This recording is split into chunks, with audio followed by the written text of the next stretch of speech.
première impression? Je sais pas, c'est la chaleur. L'odeur. La senteur, c'est ça. Non, c'est pas l'odeur, non, c'est la poussière, ouais. Il y a beaucoup de poussière, L'odeur sur ses vêtements, je veux dire, pas son odeur à lui. Un mélange de sueur, un mélange de... Je sais pas, c'est... Une odeur de là-bas. Du sable, mélangé avec d'autres choses, mélangé avec quelque chose qui... Quelque chose d'un peu épicé. Une odeur de soldat. C'est pas comme ici. Ici, on a du sable. Là-bas, c'est comme de la farine. Une texture. Ouais, c'est ça, tu sais, l'air, je veux dire, c'est une odeur, là, mais il y a toujours... c'est toujours... tu sais, le matin, là-bas, là, quand tu te lèves, c'est comme un sec que tu vois pas ailleurs, tu sais. L'air ici, elle n'a pas la même odeur que là-bas, là, c'est... je sais pas. C'est comme si vous prenez de la farine dans votre main, puis... ouais, c'est différent. Tout ce qu'on sait quand on arrive là-bas, c'est spécial, là. Parce que tu sais que tu ne reviendras pas avant un méchant bout, ou bien tu ne reviendras pas pantoute. Donc, tu sais, c'est spécial, là. Mais la première fois que tu arrives là-bas, c'est spécial, tu sais, c'est spécial, là, tu sais. Tu prends ton arme, tu n'as jamais fait ça avant, là. Fait que c'est vraiment des vraies balles que tu mets dans ton gun, puis tu vas avoir tout au long, puis tu vas avoir t'en servir, ça, c'est sûr, là. Là, tu respires la poussière comme de la farine, puis tu en respires tout le temps, fait que tu... c'est juste que c'est là que tu le vois que tu es chez vous, c'est officiel, c'est différent. Puis, tu mets ta veste par balle, les plaques balistiques, la veste tactique, les munitions, les chargeurs, les armes, l'arme personnelle, le casque. On prend un bon 20 livres, puis on va garder ça durant 7 mois. Puis, c'est juste finalement, c'est là qu'on voit que c'est c'est différent. C'est ça. C'est parce que tu n'as pas l'entraînement qui te permet de savoir. Là, mettons que tu te fais tirer, tu vas-tu geler ou tu ne gèleras pas? Ou si tu es quelqu'un qui n'est pas capable de tirer ou tu ne tireras pas? Tu sais, les affaires de même, là, tu peux pas le savoir tant que tu ne le lis pas. Là. Quand ils reviennent souvent, leur matériel ne fonctionne plus à cause du sable. Je pourrais pas dire l'odeur exactement, mais pas de vieux, mais... Pourri.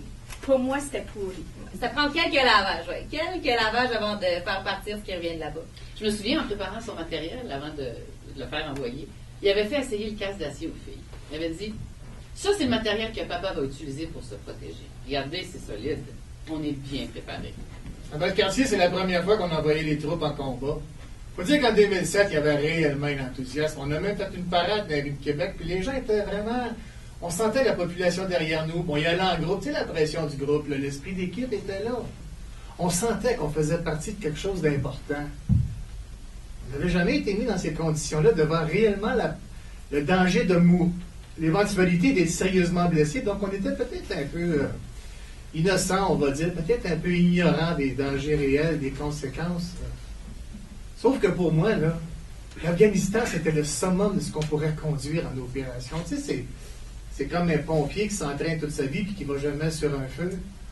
On avait la chance de faire réellement notre métier. C'était une occasion en or. À partir de 2010, j'ai essayé de rencontrer des militaires qui ont été en Afghanistan dans le but de créer une pièce autour de leur expérience. J'ai contacté des associations de vétérans, des centres de familles, des centres de ressources de familles militaires, des centres de déploiement, des centres de recrutement. Toujours, on m'a envoyé vers des numéros sans réponse. Je me suis fait gentiment rejeter des forums en ligne et des pages Facebook pour avoir publié mon annonce afin d'essayer de trouver des participants. Quelqu'un a même pris le temps de m'appeler de l'Alberta pour me dire que ce n'était pas très honorable pour se faire passer pour une femme de militaire quand on l'est pas. J'avoue. Mais comment s'inscrire sur un forum des anciens combattants quand l'option civile n'existe pas? Si elle n'existe pas, c'est pour une raison. Tout a changé avec la rencontre d'une femme très dynamique et ouverte qui m'a invitée chez elle, qui m'a offert du thé, qui m'a présenté à d'autres femmes de militaires qui m'ont ensuite présenté à leur mari. Et c'est comme ça qu'entre mars et mai 2011, j'ai pu enregistrer près de 20 heures d'entretien avec les militaires et leurs épouses. Je les ai rencontrés à Valcartier, à Saint-Jean, à Gatineau, dans des cafés, même chez eux. Chacun et chacune avait une histoire, un vécu particulier à me raconter. Je me suis sentie privilégiée de pouvoir recueillir ces bribes de leurs intimités. Ce qu'ils m'ont raconté n'est pas une position officielle de force armée. Les vérités sont souvent contradictoires.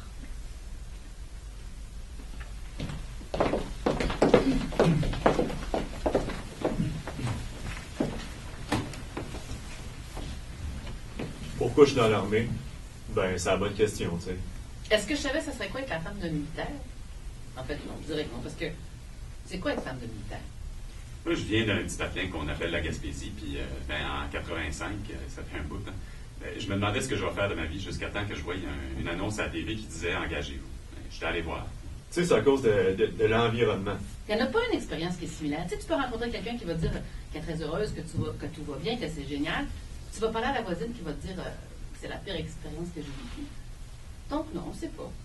Puis encore moins à 18 ans. À 18 ans, tu veux juste être avec ton amour. Au début, on signait pour 1 an, puis je vous confirme que ma famille pensait que j'aurais pas passé 1 mois. Puis j'ai fait mon année, puis à force, j'ai commencé à aimer ça plus qu'au début. Puis à ce stade, je suis bon là-dedans, avec le monde là-dedans. Hein. C'est ma vie. Tu sais, c'est un environnement de travail pour travailler en équipe. C'est pour ça que je suis rentré dans l'infanterie puis pas dans d'autres corps de métier comme, je sais pas, moi, pilote d'avion. Tout ce qu'il fait, il pilote un avion. Mais ici, tu as une vraie relation avec tous les grades. Quand tu maries un militaire, tu le sais comment ça va se passer. Il y en a qui se disent oh non, pas le mien. Le mien, il sera jamais muté, il partira jamais, mais c'est. Non. Je vais dire comme mon frère il dit dans l'armée, vous lisez pas l'histoire, vous vivez l'histoire. C'est pour ça que je suis rentré dans l'armée, puis c'est pour ça que je suis toujours dans l'armée. La préparation pour le déploiement. Habituellement, c'est 1 an d'avance, puis on sait ce qu'on a à faire. Moi, j'aurais préféré qu'ils me disent dans 1 mois, je pars. Ça a toujours été comme ça parce que je ne peux pas la subir, cette préparation-là. Parce que la séparation physique, c'est quelque chose, mais la séparation, le détachement est vécu bien avant qu'il embarque dans l'avion. Il est vécu presque dès l'annonce. Il y a un détachement qui se fait en renoncement. Le plus triste, c'était de voir son fils, de savoir qu'il laisse un bébé, puis quand il vient, ben ça va être un garçon. Ça, c'était... Pour moi, c'était triste. Yeah. Nous autres, on fait toujours une liste avant qu'il parte.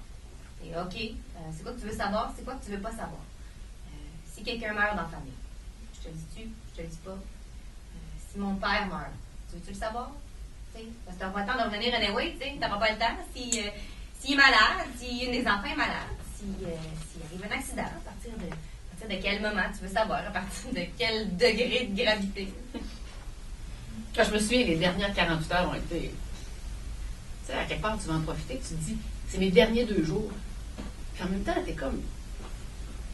Je me souviens, on était assis dehors. Il était tard. On m'a fait un petit feu, puis... J'en profite pas parce que je suis pas là. Je suis comme... Peux-tu partir là? Parce qu'on est... On est suspendu. Nous autres, on fait ça short and sweet. T'sais, comme ça, t'arraches un plaster. T'sais. Je l'ai fait une fois, aller leur conduire à l'aéroport. C'est juré qu'on leur ferait plus jamais. Je suis une grosse braillarde, je pleure beaucoup. Fait que donnant spectacle, là, non. Puis moi, je faisais la...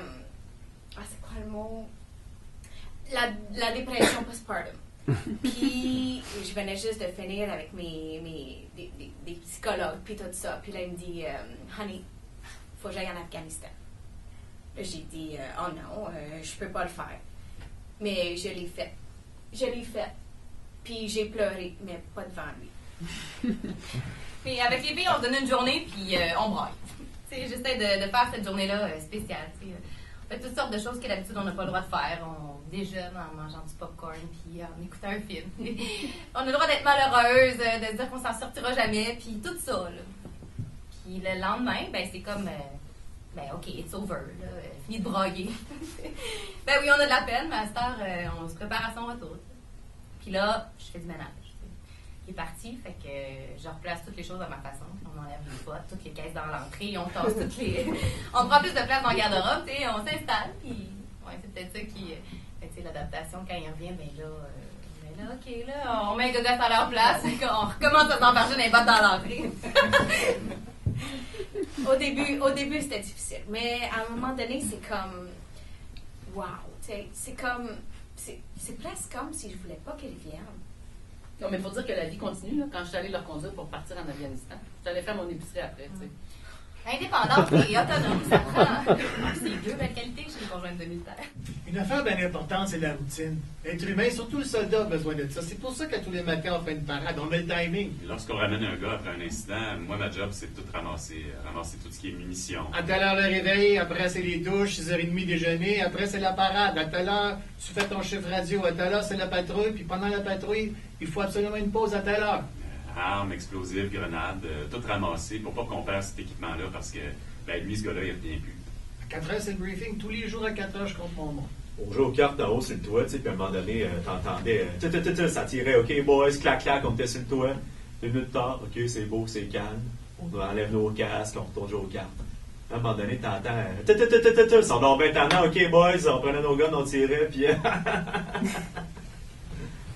Vu que j'avais fait d'autres missions avant, j'étais arrivé ici en me disant, bah, que ce soit l'Afghanistan, la Bosnie, la Somalie, Haïti, whatever, c'est tout pareil. Mais là où est-ce que tu vois une différence, c'est quand tu te fais tirer dessus. Yo, le Chris, c'est la première affaire que tu penses. Tu veux juste le voir puis pouvoir le tirer. Tu sens pas le stress. Ta barouette t'es excité, enfin tu fais ta job. La façon dont on oriente l'entraînement, c'est justement pour que ce soit instinctif. Tous les êtres humains réagissent par instinct. L'instinct embarque automatiquement, là, ça embarque tout seul. C'est ça qu'on veut. Là, t'as des roquettes qui arrivent. T'as 3 secondes quand t'entends teuf, teuf, teuf, tu sais, un bruit sourd, là, un peu comme une porte de char. Ça, c'est le coup de départ. Le coup de départ, puis après ça arrive, là, ça saute. Là, tu fais, waouh, on n'est pas à Chypre, on n'est pas en Somalie, on est en Afghanistan. C'est là que tu vois une différence. Je me souviens d'un événement qui m'avait traumatisé. Ouais, une fois, j'ai fait une erreur. Mon conjoint faisait visiter les postes d'observation au ministre McKay. C'est là qu'il y a eu l'attaque, puis le ministre McKay était là, fait que j'ai dit à la journaliste, j'ai dit, peux-tu me donner une copie du tape? Il me dit ça, je me suis dit, c'est marquant, on entend le missile qui arrive, l'explosion à 200 mètres de moi. Il me fait parvenir le lien, puis là, on entend la roquette, puis sa voix qui dit en anglais, dépêchez-vous, tu sais, aux abris. Puis lui, il a l'air de trouver ça cool.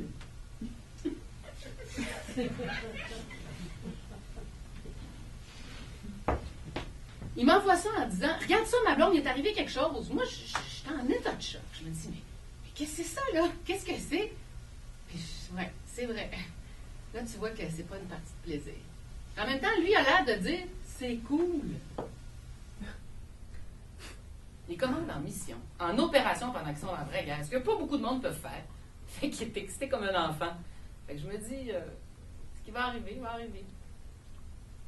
J'ai en patrouille, j'ai un de mes. Ben, tu sais, là-bas, tu marches, puis quand tu marches, les cours d'eau, c'est des ruisseaux. Puis où est-ce qu'on était, l'eau avait l'encliné au bout, tu sais, belle eau, puis tout. Mais quand tu commences à connaître le coin, tu te rends compte qu'il y en a un qui tombe, ça marque dedans. Puis à côté de ça, t'as le gars qui pisse dans le ruisseau, puis juste à côté de ça, t'as le gars qui lave son linge dans le ruisseau. Fait que c'est le gars qui lave son linge à côté du gars qui pisse. En tout cas, c'est dégueulasse. Puis à un moment donné, on était là en patrouille, il fallait traverser le ruisseau, puis il y avait un vieux bureau de bois. Donc, moi, je suis l'avant-dernier, tu sais. Puis quand t'es là à marcher, t'es ultra loadé. C'est juste passer par-dessus un bureau de bois sans tomber dans l'eau, c'est un défi. Fait que tout le monde passe, je passe, c'est beau. En arrière de moi, il y a mon chum avec la grosse C9, la grosse mitrailleuse. Il marche, puis à un moment donné, t'entends... on se retourne, puis on voit juste ces 2 pieds qui sortent de l'eau, man. Il est tout, tu sais, tabarnak, il dégouline, tu sais, il est tout dégoulinant. En plus, on venait voir le gars qui pissait dans l'eau, là, c'était dégueulasse. Il a perdu son baril de munitions de la marge, je laisse là, on retourne au camp. C'était dégueulasse. Rendu au camp, on a fait sécher son linge, tu sais, c'est déshabillé et tout. Mais il y avait des mouches après son linge.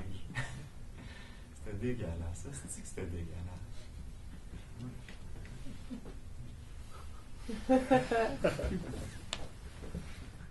Stéphanie va avoir 6 ans, puis Anna va avoir 3 ans, donc on a expliqué tout de suite. Ben, papa, il faut qu'elle s'entraîne, il va partir loin, longtemps.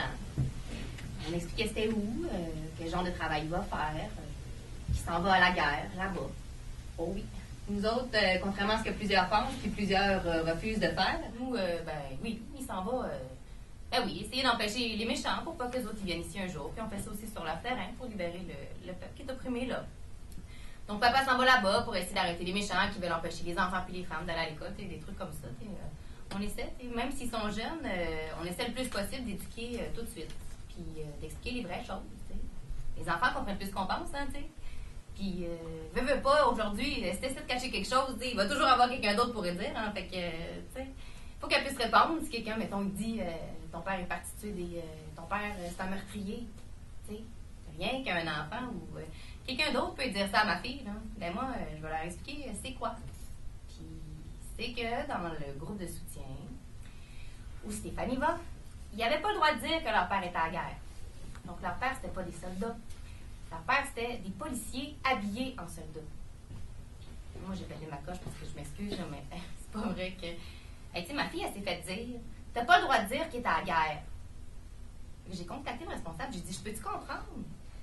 Puis c'était parce qu'il y a des enfants qui vont dans des écoles civiles, puis ces enfants-là se font dire, ton père est à la guerre, ton père c'est un meurtrier. J'ai dit, OK. Donc, au lieu d'éduquer ces enfants-là, vous choisissez de mentir aux enfants de militaires? Parce que c'est tous des enfants de militaires. Vous êtes en train de dénigrer le travail de leur père, ou bien c'est moi qui... Quand Stéphane est revenu, il faut que je cache que mon père est militaire, j'ai pas le droit de le dire. Eh oui, t'as le droit de le dire. T'as le droit d'être fier. Hey, ton père, il est militaire. Puis Stéphanie, elle le sait, tu sais. Ben oui, il peut tuer quelqu'un. Mais tu sais, c'est parce que sa vie à lui est en danger. Donc, c'est un peu comme un héros, tu sais. Il est super-héros. Dans les films, il tue les méchants. Fait que... Quand mon fils joue avec ses amis sur la base ici à l'école, il joue à « On va chercher des talibans ». C'est pas des méchants, c'est pas des... C'est ça la vie pour lui, c'est ça qu'il connaît. Il a 6 ans maintenant. Puis c'est correct, parce que tous ses amis disent On est des soldats, puis on cherche des talibans ». Pour eux, c'est normal. Mais ça choque les civils. Alors que tu aurais le droit de dire des Indiens ou des cowboys. Alors que, ben, c'est ça. Et pour dire que je cherche des talibans, par exemple, trop dangereux. Des fois, je me pose la question. Si aujourd'hui retournait alors que la vieille a 14 ans, presque 15, est-ce que ça serait différent? Peut-être qu'il y aurait certains éléments en lien avec une prise de position sur, ben, c'est ça, sur les valeurs véhiculées.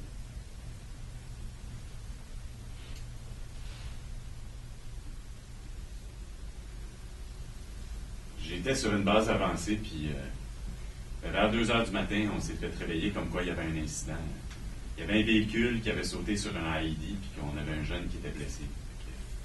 On l'a ramené sur le camp où on était, puis ben, quand on a ouvert le véhicule, ben, c'est là que ça nous frappe la première fois. On aime dire en théâtre d'opération que si vous êtes évacué en dedans d'une heure, que vous êtes à l'hôpital de Kandahar, vous êtes sauvé. Et puis ça, c'est pas... on a toujours des bons succès pour sauver nos gens. Ça, c'est une mesure psychologique qui est bien importante. C'est pour ça qu'on met l'emphase sur les premiers soins pendant l'entraînement, pour que les gens aient réellement confiance à s'en sortir. On l'a sorti de là, puis tu voyais que le jeune, il était magané. On l'a rentré dans le petit hôpital qu'on avait, le temps qu'on check ça. On l'a transféré en hélicoptère, on l'a transféré à CAF, puis il est décédé. Puis à partir de là, ben, c'est plus pareil.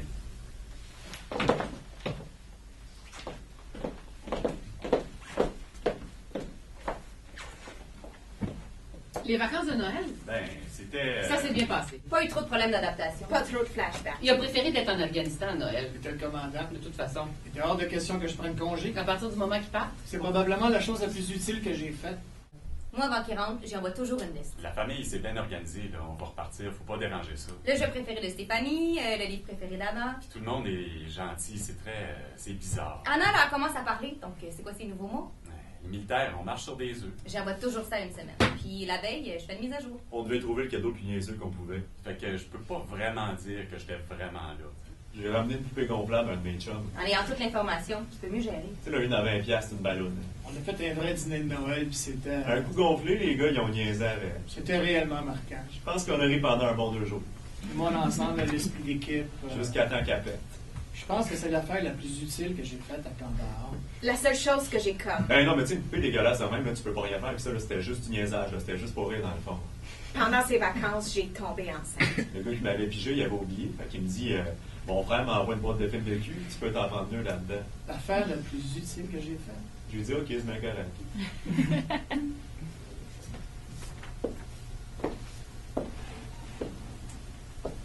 Pendant ces vacances, j'ai tombé enceinte. Puis lui, il est reparti. Puis là, moi, j'ai fait « Oh my God, un autre. Je suis pas prête, je suis pas prête. » Puis, quand ça fait 2 mois, il a appelé, il a dit « Tu sais, si t'es enceinte, c'est correct. On va s'arranger. » Puis, je venais juste de perdre le bébé. Puis ça, c'était... Ah ben, j'ai dit « Ben, je l'ai perdu. » Puis il était là, « Oh my God. » Puis pour ça, il était triste parce qu'il pouvait pas être là pour moi. Puis c'est bien... It happened. C'est tout.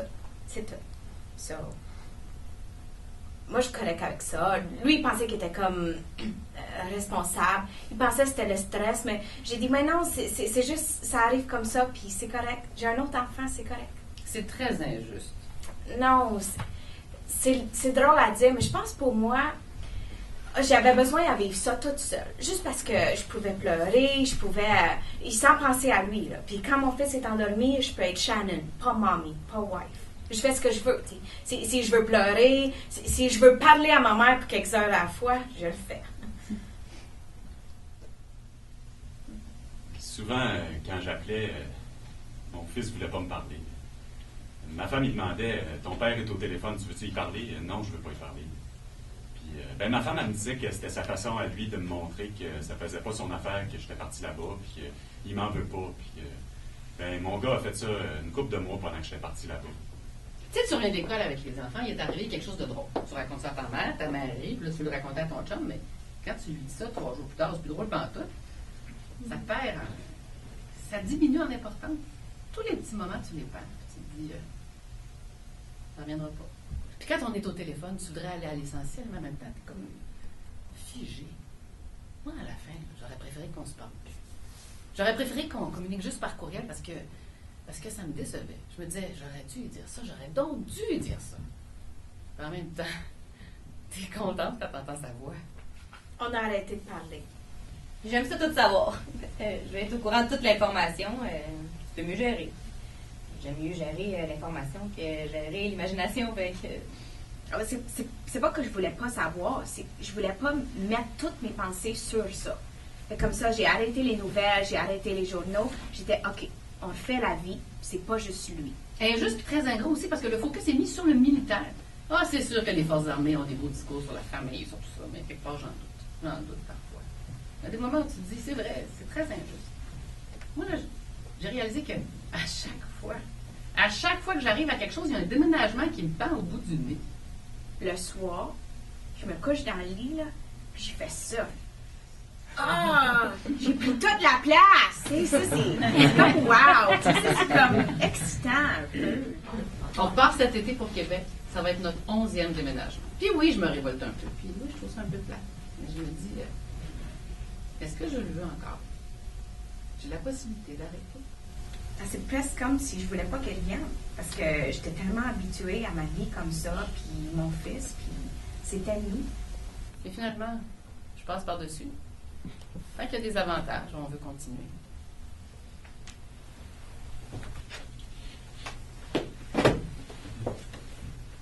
L'équipement qui m'a le plus servi à Kandahar.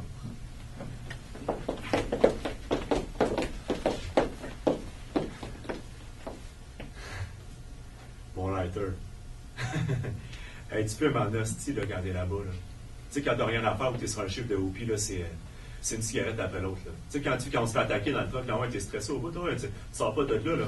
T'as genre 18 trucks, fait que tu te places en 7, puis tu sors pas de là.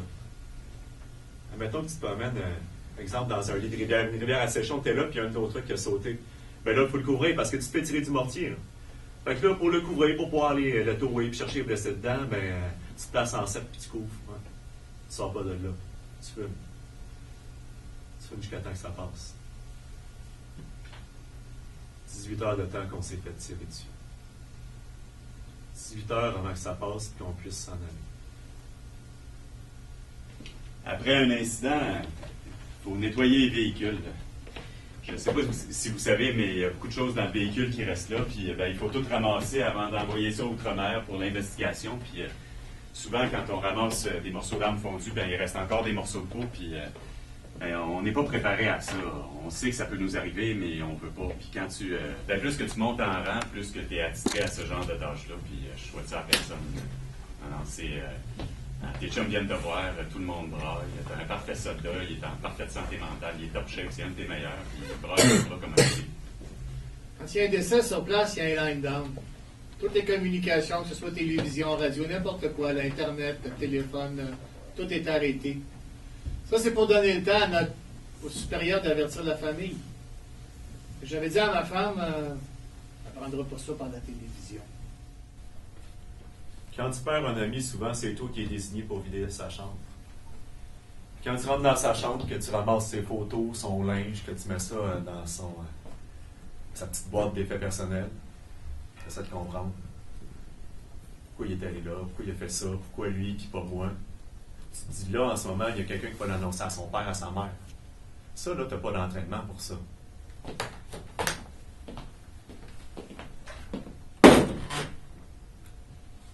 sais, t'es préparé à tenir ton arme, à faire des bonnes drills, mais t'es pas préparé à vider la chambre de ton chum. Faut que tout soit en ordre, toutes tes affaires, tout le temps. Parce que quand on décède, bon, ben là, il y a du monde qui rentre dans la chambre, puis là, on fait l'inventaire, puis on s'assure que, en fin de compte, on sépare les effets du militaire des effets personnels, parce que les effets personnels retournent toujours à la famille. Donc, on s'assure toujours que toutes nos choses sont en ordre.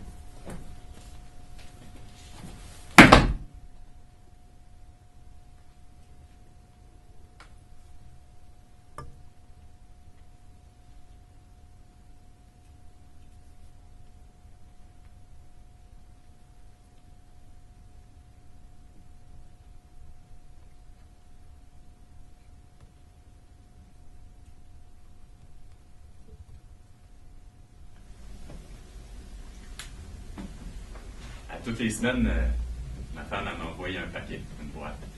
Elle dit, qu'est-ce que tu veux? Ben, c'est ça le problème, moi, je veux rien.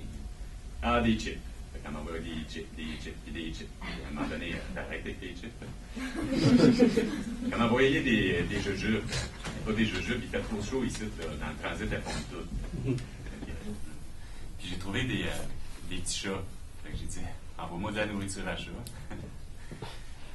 Ça m'a pris 2 mois pour apprivoiser les chats pour qu'ils viennent vers nous. Puis, ben nous, on vivait dans des maisonnettes, puis il y avait pas mal de souris là-dedans. Il y avait une quarantaine de souris, fait qu'un chat, ça court ça.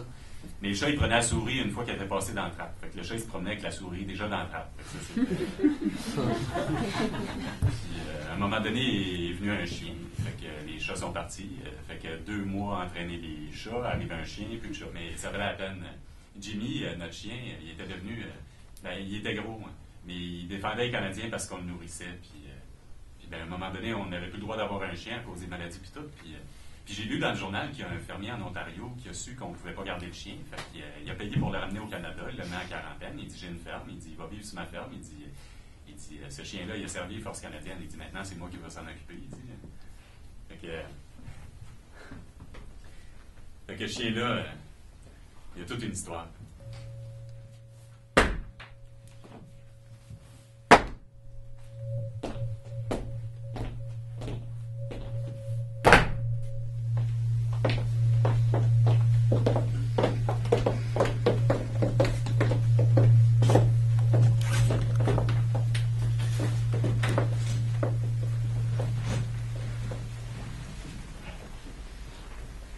Une boîte par semaine à tous les lundis matins. Et, dedans, il y a toujours une lettre, une demi-page des enfants, puis je mets toujours une boîte de chocolat, des bonbons, donc du thé.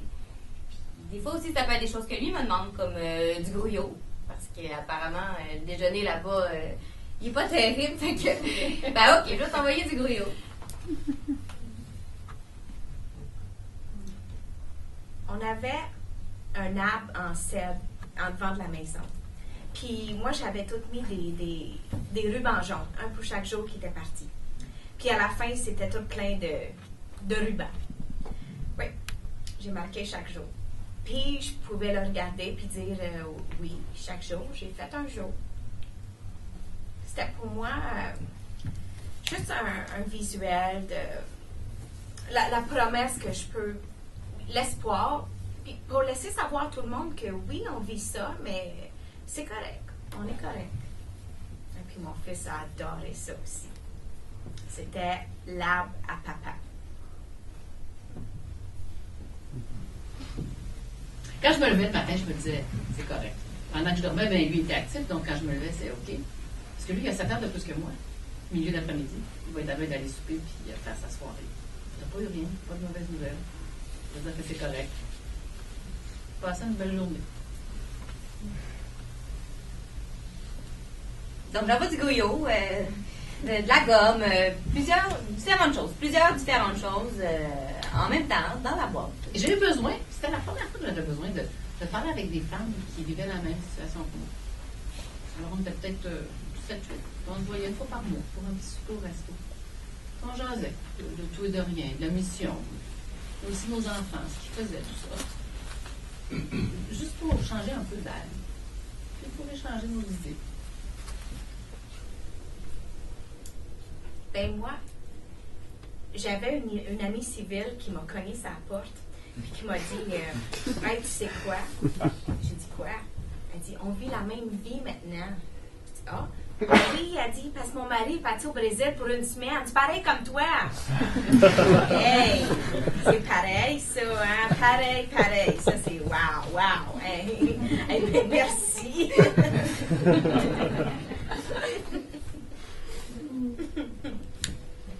J'ai réalisé à un moment donné que sa montre était là.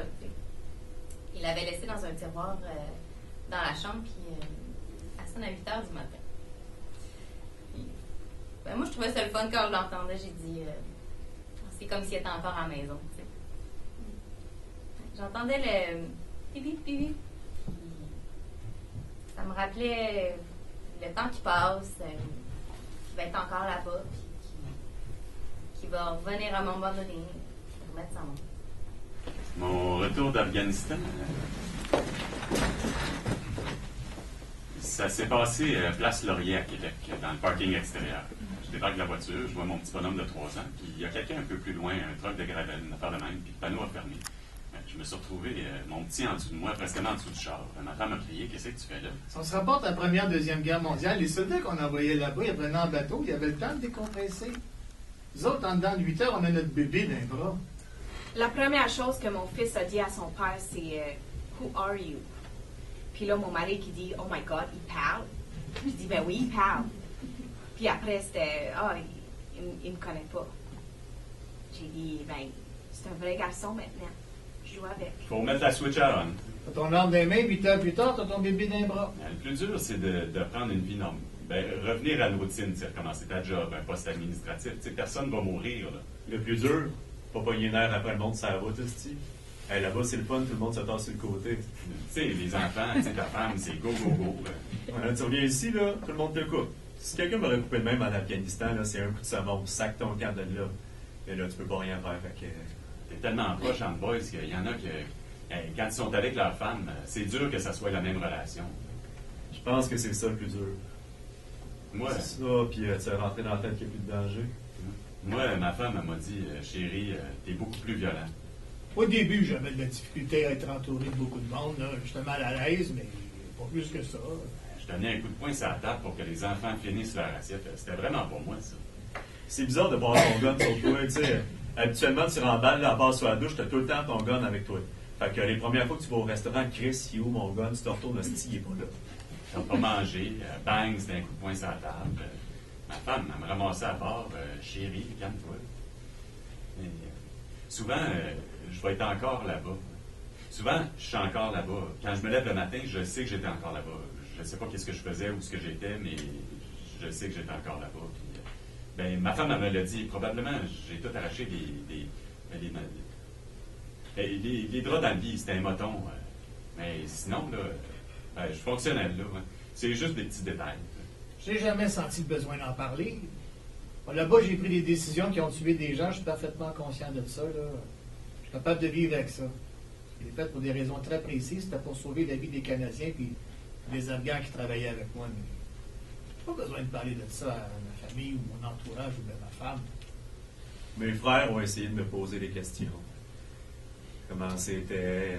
As-tu tué du monde? Je veux pas parler de ça. Ils n'ont pas besoin de savoir ça. Ça changerait quoi, ça? Je suis allé en Afghanistan comme tout le monde.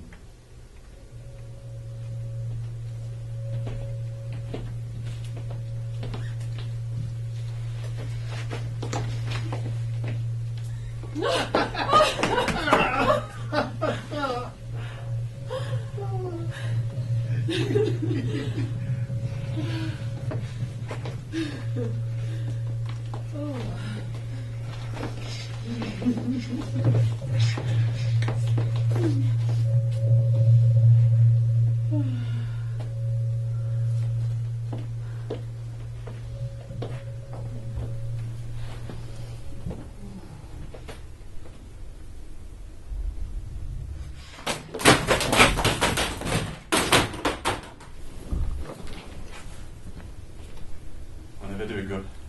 Le fils et le père déployés en Afghanistan. Le fils il était avec nous autres, puis le père, c'est spécialiste des IED. Sa tâche, c'est de le détecter puis de le désamorcer. Fait que son garçon saute sur un IED, fait qu'on l'appelle parce que quand quelqu'un saute, il faut que tu l'appelles pour qu'il vienne faire ses recherches. savoir quel type d'engin, la grosseur. Fait qu'on l'appelle, puis on dit, on vient de sauter sur un AID, mais c'est ton garçon qui a sauté. Si vous êtes évacué en dedans d'une heure, que vous êtes à l'hôpital de Kandahar, vous êtes sauvé. Le garçon, il avait les 2 jambes amputées, c'était pas facile. Ils l'ont gardé sa table d'opération pendant 8 heures, puis quand le docteur est sorti, il a dit, on l'a sauvé, mais il dit, il est magané. Les médecins ont fait des miracles à Kandahar. Puis le père, il est allé voir son garçon, puis il m'a apporté avec lui, puis c'était pas facile. C'était pas facile pour lui quand il a vu son garçon, puis c'était pas facile pour moi, parce que le père, je le connaissais depuis longtemps, on était déjà des amis, puis c'était pas facile. Le père, il pleurait tout le temps. Il y avait une photo de son gars dans sa poche qu'il montrait à tout le monde, puis moi, ben, j'étais avec, puis rendu à la fin, ben, je pleurais avec, à force de le voir pleurer, puis c'était pas facile. Je l'ai vu l'autre fois, là, pas facile, tu sais. Il y en a qui ont réussi à remonter à la pente, mais lui, c'en est un pour qui c'était pas facile, puis moi, c'est ça qui m'a le plus marqué en Afghanistan, tu sais. À un moment donné, tu te fais tirer dessus, qu'est-ce que tu veux faire? Tu réagis, puis c'est tout, mais moi, c'est les blessés, là. C'est pas ça, des jeunes de 20, 21 ans, là. Pas facile, là. Puis c'est bien beau, à la TV, qui disent qu'on a 2 morts, 3 morts, 4 morts, 5 morts, mais les blessés, il y en a beaucoup, là. Il y en a encore 4, la guerre, là. Les médecins ont fait des miracles à Kandahar. As-tu entendu parler de ça à la TV? Là? Moi, c'est drôle, j'écoutais à la TV, ils n'en ont pas parlé. Rien, ils n'en parlent pas. Des miracles.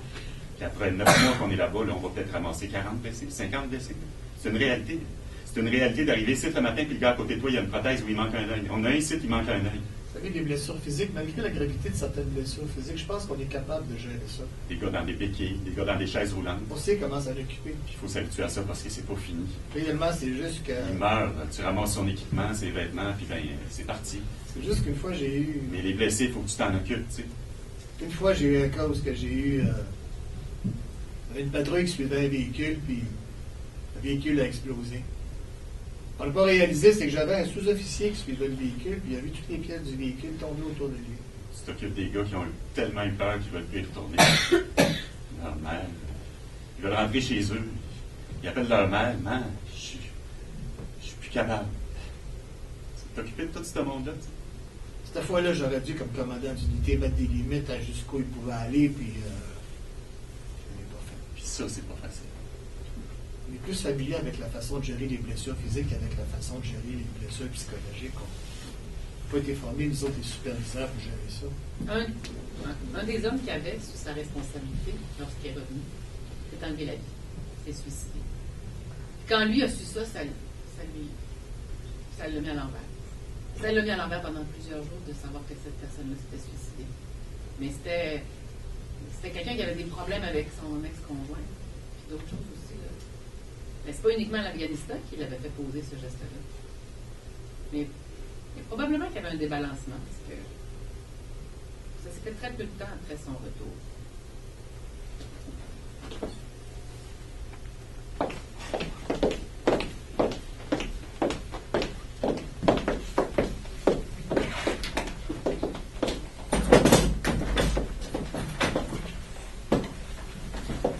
Je pense que c'est à cause qu'il est militaire qu'on est encore ensemble. Parce que je suis pas... je suis quelqu'un qui est bien avec moi, qui a besoin aussi de grands moments de solitude, d'être avec moi, d'avoir des temps où je n'ai pas à dealer avec quelqu'un. Puis ça, le fait que le militaire part d'une façon fréquente, ça m'a permis de me rassasier à ce niveau-là. Tu sais, de dire, OK, ben, je suis toute seule, je suis capable d'en profiter. Quand il est là, ben, tant mieux, on est capable d'en profiter à deux. C'est parce que je voulais pas redonner le contrôle à lui. Puis ça fait quelques mois qu'on chicanait souvent parce que lui, il pensait que j'étais la même, puis moi, j'ai changé. Il n'a pas vu ça. On parle beaucoup du changement du soldat, qu'il faut regarder pour ça, mais on n'a pas regardé ou entendu le changement de la femme du soldat. Mais le fait de savoir, OK, il y a un départ qui s'en vient dans 1 mois ou 2 mois, ça fait que les petites difficultés qui se présentent, mais tu peux les vivre parce que je sais que dans 2-3 mois, tu ne seras plus là. Moi, j'ai changé. Plus que lui. J'ai eu envie. Maintenant, j'ai plus de confiance. Puis lui, il ne savait pas ça. Puis il faut s'habituer à ça aussi. Ça. Puis moi, j'ai grandi. Il n'était pas là pour le voir. On n'a pas grandi ensemble. Ça fait un ajustement après. Mais on a réussi. Oui. On est toujours ensemble. Il y a quelque chose d'assez extraordinaire que pas beaucoup de gens ont expérimenté. C'est le fait de dire que tu as l'opportunité de t'ennuyer de quelqu'un. Tu as l'opportunité de dire, ben, quand tu vas être là, on va faire ça, ça, ça. On va se dire ça. On est toujours ensemble. Regarde. J'ai pas le contrôle, fait que j'ai le choix. Hein. Soit que je stresse, je capote, ou ben.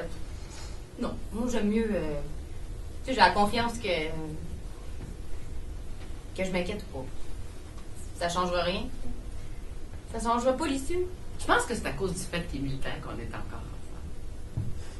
Au moment où je faisais mes derniers entretiens, la mission canadienne à Kandahar, la mission de combat, prenait fin. Aujourd'hui, nos soldats s'occupent principalement d'entraîner les forces afghanes à partir de Kaboul. Le retrait des forces canadiennes est prévu pour 2014. À ce jour, 158 militaires canadiens sont décédés et plus de 2000 sont revenus blessés. Ces chiffres ne comptent pas les suicides ou autres cas de détresse ou de violence survenus suite au retour. Depuis 2008, le Canada a aidé dans la construction de 50 écoles dans la région de Kandahar, à la formation des maîtres, à la reconstruction du barrage d'Ala, à l'irrigation des terres, au déminage des terrains, à l'accès aux soins de santé. En 5 ans, l'armée nationale afghane a quadruplé. Toutefois, les problèmes sociaux abondent, tels l'analphabétisme, le chômage, la corruption et la culture de l'opium. Le taux de mortalité infantile est le plus élevé au monde. Et l'Afghanistan est placé en 172e position sur 174 pays étudiés dans l'indice de développement humain de 2012. La menace des talibans est toujours présente. Les attaques suicides, les attaques contre les civils et d'autres types d'opérations de la part des insurgés se font de plus en plus complexes. Écoutez, là, le développement qu'on a fait dans l'armée canadienne quand on est parti du chef, je vous parle des années 90, où on n'était pas équipés, on n'était pas habitué à s'entraîner au combat, etc. Puis après ça, je vous parle de 20 ans plus tard, en Afghanistan, où est-ce qu'on est rendu soldats hyper professionnels, hyper entraînés, prêts à faire face. Et pour ça, ça a pris 20 ans de mission, beaucoup d'aide du gouvernement, avec des soldats qui ont fait des écoles, qui sont instruits, qui savent lire, qui savent écrire. Là, je retombe avec un soldat afghan qui ne sait pas lire, qui ne sait pas écrire, gagne 5 piastres par jour pour combattre, puis on me dit il faut que tu fasses une armée avec ça. Puis là, on compare avec notre armée d'aujourd'hui, là, puis on voudrait quasiment l'équivalent. Là. Ça, je dis c'est pas correct. Oui, il avance, mais tu sais, il faut être réaliste, là, ça se fait pas de même. Là. Il est parti d'un peuple qui n'avait aucune armée d'organiser, puis là, c'est rendu que l'armée afghane, c'est une méga évolution, OK? Fier d'être revenu en un morceau. Pour la plupart du monde, c'est ça. Juste le fait d'être revenu en un morceau, c'est déjà beaucoup là-bas. Je peux montrer aux gars comment tirer du mortier puis tirer de l'artillerie, mais pour ça, il faut qu'ils soient capables de lire une carte puis compter des distances. C'est ça l'armée afghane. C'est pas si évident que ça. À chaque fois qu'on sortait, c'était une des premières questions qu'on se posait. On va-tu revenir en un morceau? On va-tu revenir avec notre troc? On va-tu revenir avec tout notre monde? Il y a un proverbe afghan qui dit que les rivières se construisent, se bâtissent, une goutte d'eau à la fois. C'est ça l'Afghanistan. C'est ça la mission. C'est dur à expliquer. À chaque fois qu'on sortait, c'était ça. À chaque fois. Je regardais les gars, puis j'espérais toutes les ramener. Le Canada n'a pas à avoir honte par ses actions. On a mis le Canada sur la map. Si on veut avoir notre mot à dire dans d'autres interventions, quoi que ce soit, à un moment donné, il faut participer. À chaque fois qu'on sortait, de ramener mes gars sains et saufs, c'était le seul objectif. Tu sais, les talibans, là, ils en forment en tabarouette, là, des tueurs talibans, ils en forment en hostie. Enfin, je ne sais pas si on fait une différence tant que ça. T'sais, moi, en particulier, non. Toute la gang, ouais, peut-être une petite. Mais il n'y a personne qui va venir en bout de ce que c'est. En tout cas, moi, je pense pas. Il n'y en a pas. L'autre alternative, c'était de redonner le contrôle de l'Afghanistan aux talibans. Je parle avec toi, 2 minutes après, tu as un gun dans les mains, paf, là. Ça arrive souvent, on savait, tu parles avec quelqu'un, tu te dis, lui, là, c'est un taliban. Mais il n'y a pas d'arme. Je peux faire. Je peux pas rien faire. Tu te vires de base, ramasse un arme, il te tire. De l'autre côté, moi, je suis militaire, hein? Mon gouvernement, qui est élu. Si tu t'en vas là, je m'en vais là, je n'ai pas à poser de questions. Hein, il y en a peut-être qui ne sont pas d'accord avec ça, mais n'empêche que c'est un gouvernement élu. Ça vaut-tu la peine de perdre des gars là-bas pour ça? C'est comme jouer à Où est Charlie. Vous savez jouer à Où est Charlie? Non, mais tout autour, là, personne ne sait où est Charlie. Et le pire, c'est que, comme je disais, là, j'y retournerai n'importe quand, c'est mon métier. Et on me dit d'aller à droite, je vais à droite, on me dit de sauter, je dis à quelle hauteur. Mais est-ce que je crois à la cause? Pas sûr, non, pas sûr. Je suis dans l'armée pour avoir un meilleur monde. Pas dans l'armée pour faire la guerre aux Indiens. Là, jaillit la guerre. Je compte à moi quand c'est le verglas pour supporter mes concitoyens. Je compte à moi quand c'est Haïti pour dire, Caroline, on a aidé ça. Hein? L'organisation est capable de faire face à ça demain. Dans tous les films, t'as la personne, on dit on s'en va combattre pour notre pays. Hein? Ça, c'est la phrase. Hein? Je m'en vais faire la guerre pour mon pays, pour protéger mon pays. Et sur le terrain, là, tu te bats pour le gars qui est à côté de toi, ton frère d'armes, que tu joues aux cartes avec lui, que tu écoutes la TV le soir, ou que tu fais des chiffres radio. Ton pays, là, il se défend tout seul. Voulez-vous quelque chose de drôle? Sur notre porte de chambre, on avait écrit si vous êtes un taliban, klaxonnez.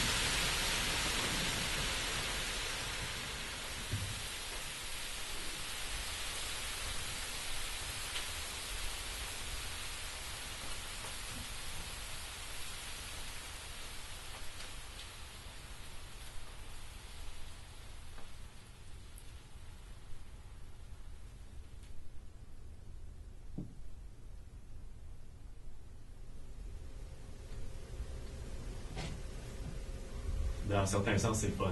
C'était le fun, c'est un trip, puis avec tes chums, puis c'était une bonne expérience à avoir, là, c'est le fun. Là. Moi, qu'est-ce que je suis surpris, c'est que durant les premières années, quand on a commencé l'Afghanistan, nous autres, en tant que personnes plus âgées dans les forces, on se disait qu'il n'y aurait pas autant de volontaires pour aller en Afghanistan, vu que c'est un combat réel. Mais au contraire, le recrutement des forces canadiennes dit que durant les années qu'on a passées en Afghanistan, c'est là où on a eu le plus de recrutement. Les jeunes voulaient aller en Afghanistan. C'est surprenant un peu. Tu sais, le pire, c'est qu'on s'ennuie de ça. C'est aussi niaiseux que ça. Des fois, je me dis, si tu niaiseux, j'y retournerai. Ah ouais, j'y retournerai. Fait que c'est différent un peu de nous autres. Oui, ce qui me faisait peur, surtout, c'était qu'on a des gens dans la nouvelle génération. Il y a des jeunes qui sont enrôlés dans les forces canadiennes pour vivre un high. Alors, ces gens-là ont fait un travail extraordinaire, mais ont probablement aussi tué des gens à utiliser leur arme personnelle. C'est surprenant. Oui, c'est des jeunes de 18, 19, 20 ans qui ont déjà un passé incroyable derrière eux. Là. Tu remets ça dans la société, il faut que ce soit encadré un peu au début. Hein? Après 2-3 bières ensemble, une gang dans un bar. Là. Ah ouais, j'y retournerai. C'est les risques, hein? Ça fait partie des phénomènes de société que chaque société doit vivre, que ce soit les Américains, les Européens, là, tout le monde dans le même bateau. C'est pour ça que c'est important qu'on suive les gens. J'ai des amis qui ont mon âge et qui ont eu des enfants plus jeunes que moi. Leurs enfants sont militaires, ils sont allés en Afghanistan. Alors, je pourrais à la limite avoir un enfant qui est allé là-bas. Disons que j'avais un bon dos, j'étais célibataire encore. Je retournerais en Afghanistan, ouais. Je m'aurais fait 3 4 d'émissions, ouais. Je pense que d'avoir un enfant là-bas, ça serait probablement plus inquiétant que d'avoir un conjoint là-bas. Et ça, je ne vais pas aller. Ah, c'est surprenant. Il y a des gars qui sont allés 1 fois, 2 fois, 3 fois, puis qui veulent retourner une 4e fois. Il a fallu que ce soit nos dirigeants qui disent non, après 3 fois, il ne faut pas que tu retournes, il faut que tu laisses la chance à quelqu'un d'autre d'y aller. Toi, ça fait 3 fois que tu y vas. Première fois que tu vas faire un tour, c'est pour l'expérience, là. Mais l'argent aussi, là. C'est première fois expérience, 2e fois, 3e fois cash. Et aujourd'hui, je vois ça. Un jeune qui rentre dans les forces, après 1 an, il peut se retrouver en Afghanistan. Puis c'est ça qu'ils veulent. Je fais tout pour que les filles ne soient pas attirées par ce côté-là. Ouais. Tu vas me dire, OK, tu crois pas en... On te donne pas de prime, tu y vas pour la cause, qu'est-ce que tu fais? Non, je ne vais pas. OK, d'abord, tu crois pas en cause, mais on te donne 4 000 $ de prime par mois, qu'est-ce que tu fais? C'est aussi simple que ça. Bon, c'est sûr qu'il y a l'expérience aussi, là, mais... On se dit dans les forces que si t'es pas allé en Afghanistan au moins 1 fois, t'as manqué une des plus belles expériences de ta vie pour un soldat. C'est pour ça que les forces poussent beaucoup pour que tout le monde ait été 1 fois, tu sais. Moi, je la considère comme une expérience très positive, là, personnellement, pour moi. Là. Puis, entre nous autres, on sait qu'on est méchants, mais on se dit que le gars qui n'est pas allé en Afghanistan, mais c'était pas bon. Côté carrière, ça a été très bien aussi. Ça nous a aidés à être promus. Lui, franchement, il voudrait retourner. Il voudrait revivre ça. Que je m'inquiète ou pas, ça ne changera pas l'issue. C'est presque comme si je voulais pas qu'elle vienne. Dans notre cas, ça a fait que ça nous a tenus solides. Ouais. On a réussi. Que je regrette. Oui. Je dois vivre avec ça. Je regrette rien de ce que j'ai fait. On ne peut pas vivre de regrets, mais il faut avancer. Si tu niaiseux, j'y retournerai. Je dois vivre avec ça. Peut-être une dernière question avant de partir. Qu'est-ce que vous avez vu de plus beau là, en Afghanistan?